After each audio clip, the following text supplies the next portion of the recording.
Assalamualaikum warahmatullahi wabarakatuh. Perkenalkan, nama Ibu Sarifah Aining, mengajar di SDN 14 Gadut. Baiklah anak Ibu, bagaimana keadaannya pada pagi hari ini? Alhamdulillah sehat. Ada yang tidak hadir? Alhamdulillah kita hadir semua. Sebelumnya, pada pertemuan sebelumnya kita telah membahas tentang infak.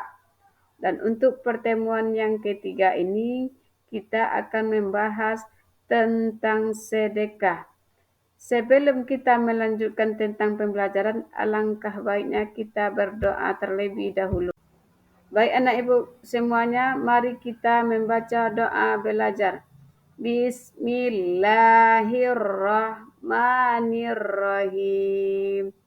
Rabbi zidni ilman warzuqni fahman. Amin. Ya Allah, tambahkanlah ilmuku dan kurniakanlah daku kefahaman. Setelah kita membaca doa tadi, mudah-mudahan Allah membukakan pintu pemahaman kepada kita dan apapun materinya nanti yang Ibu jelaskan bisa anak-anak Ibu pahami. Sekarang kita akan membahas tentang sedekah. Sebelum Ibu lanjutkan tentang sedekah, kemarin kita belajar tentang infak. Adakah anak Ibu yang masih ingat apa itu pengertian dari infak? Baik, terima kasih kepada anak Ibu yang telah menjelaskan tentang infak. Sekarang materi kita lanjutkan kepada sedekah. Secara bahasa, sedekah berasal dari bahasa Arab yaitu sadakah yang berarti jujur atau benar. Sedangkan secara istilah, sedekah adalah memberikan sesuatu barang atau jasa kepada orang lain tanpa mengharapkan imbalan apapun selain mendapat ridha Allah.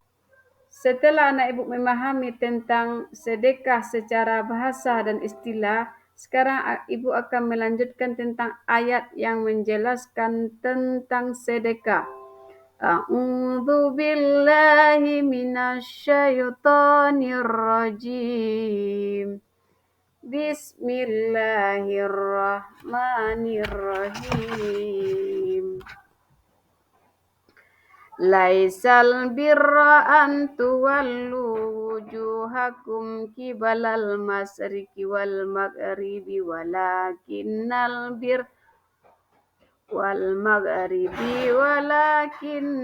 birra man amana billahi wal yaumil akhir wal malaikati wal kitabi wan nabiyyin wa atal mala ala hubbihi zawil qurba wal yatama wal masakin wa ibnas sabil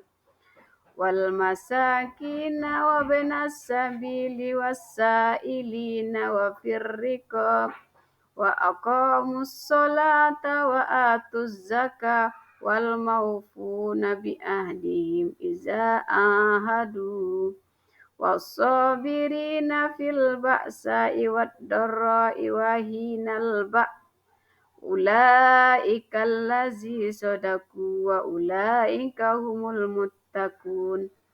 Yang mana artinya, kebajikan itu bukanlah menghadapkan wajahmu ke arah timur dan barat, melainkan kewajiban itu ialah kewajiban orang-orang yang beriman kepada Allah, hari akhir, malaikat, kitab-kitab suci dan nabi-nabi.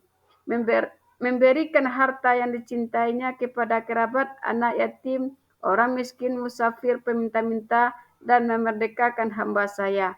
Melaksanakan sholat, menunaikan zakat, menepati janji apabila berjanji, sabar dalam kemelaratan, penderitaan, dan pada masa peperangan. Mereka itulah orang-orang yang benar dan mereka itulah orang-orang yang bertakwa. Quran Surat Al-Baqarah ayat 171. Setelah Ibu menjelaskan ayat tentang sedekah, sekarang Ibu akan menjelaskan macam-macam sedekah. Yang pertama adalah sedekah harta berupa santunan kepada fakir miskin, membantu korban bencana alam, dan lain-lain. Yang kedua, sedekah sikap dapat dilakukan dengan memberi senyuman, menyambut tamu dengan baik, menyingkirkan penghalang di jalan. Ketika kita melihat ada batu di tengah jalan, kita berhenti dan mengambil batu tersebut dilempar ke lu. Yang ketiga, sedekah lisan dapat dilakukan dengan berbicara sopan, mengucapkan kalimat thayyibah. Apa itu kalimat thayyibah? Yaitu kalimat yang baik, Yang keempat, sedekah pikiran dapat dilakukan dengan mengajukan ide atau gagasan. Yang kelima, sedekah tenaga dapat dilakukan dengan membantu dalam pembangunan masjid dan lain. Sekarang kita lanjutkan dengan hadiah. Apa yang dikatakan dengan hadiah? Hadiah adalah pemberian sesuatu barang oleh seseorang kepada orang lain sebagai penghormatan atau penghargaan bagi orang yang diberinya. Sebagaimana hadis Nabi, Rasulullah SAW telah menerima hadiah dan selalu memberi balasannya. Itulah yang dikatakan dengan hadiah. Baiklah Anak Ibu semuanya, setelah kita mengetahui tentang apa itu sedekah dan hadiah, sekarang kita lanjutkan dengan hikmah berbagi kepada sesama. Yang pertama adalah memperoleh pahala dan lipat gandakan rezeki. Yang kedua, membersihkan harta yang dimiliki. Yang ketiga, dapat mencegah terjadinya malapetaka atau musibah. Yang keempat, mempererat jalinan kasih sayang dan persaudaraan. Yang kelima, membantu orang yang lemah dan yang membutuhkan. Dan yang keenam adalah menghapus sifat kikir dan pelit. Itulah hikmah yang dapat kita amalkan dalam kehidupan kita sehari-hari. Dapat kita simpulkan pembelajaran kita yang pertama itu pengertian sedekah secara bahasa dan istilah. Yang kedua, ayat yang menjelaskan tentang sedekah. Dan yang ketiga, macam-macam sedekah. Yang keempat, hadiah. Itulah yang dapat Ibu simpulkan tentang materi kita pada kali ini. Dengan ini Ibu sudahi pelajaran kita pada hari ini dengan membacakan Alhamdulillahirabbil alamin.